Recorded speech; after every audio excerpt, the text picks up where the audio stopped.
What puts a Victory motorcycle head and shoulders above a Harley-Davidson? Mike Schultz of Arizona Victory explains.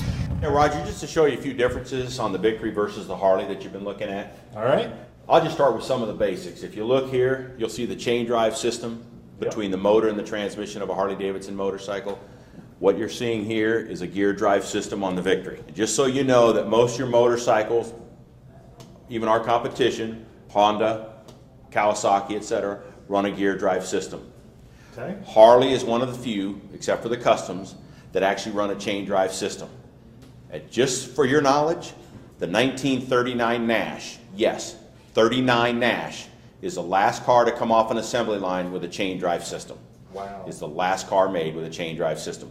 Harley continues to run this technology today. This is your tensioning shoe.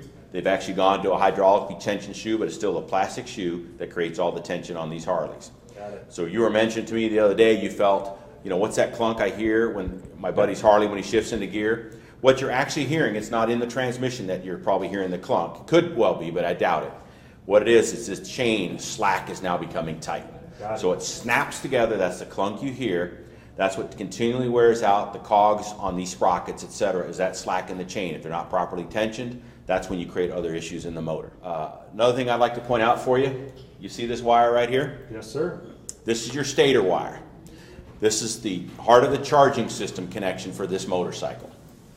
What you have here, behind this, what we call basically a flywheel, the electronic stator is behind there. Yep. It feeds to this wire, plugs into the bike. So what Harley has done in their infinite wisdom has buried that in one of the hottest areas of the motorcycle. It's up against the crankcase. If you notice, you don't see a stator wire sticking out of the Victory. No, I don't. But do you notice this right here? Yes, sir. This is actually 180 degrees from what you're witnessing on the Harley motorcycle. And to show you how that changes, see where our stator wire is? Our stator is outboard. It's away from the motor as far as possibly can be physically. It's in the wind.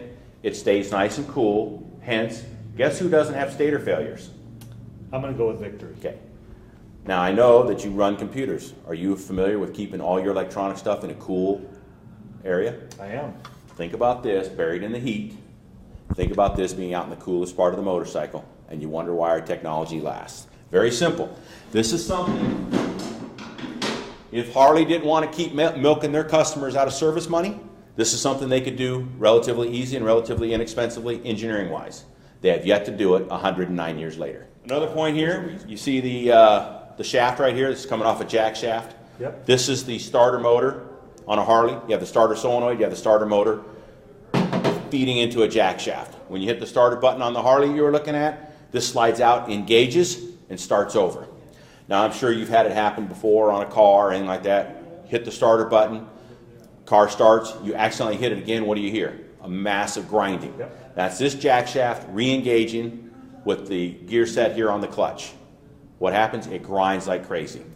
On a Victory, the starter is up front. It is constantly engaged through a gear system here on a one-way bearing. That starter stays engaged all the time. Matter of fact, in one of the demonstrations I do is I start a Victory, I then reach over, hit the starter button, and show them that they do not get the same engagement or the same gear clashing. Hence, this starter is what fits on a Victory. This not only fits the Victory of today, of 2011, it also fits the same Victory of 1999. We're using the same starter component. Do you know why? Reliability. If it ain't broke, don't fix it.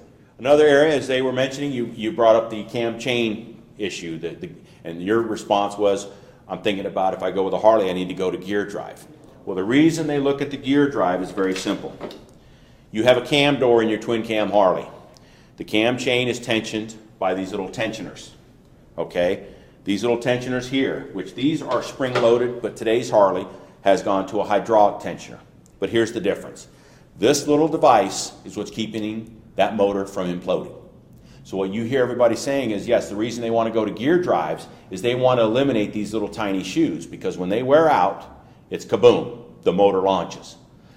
At about 20,000 miles, you should be inspecting these or replacing them on your Harleys. They don't tell you that because they don't want to let you know that you're going to have motor issues in just 20,000 miles.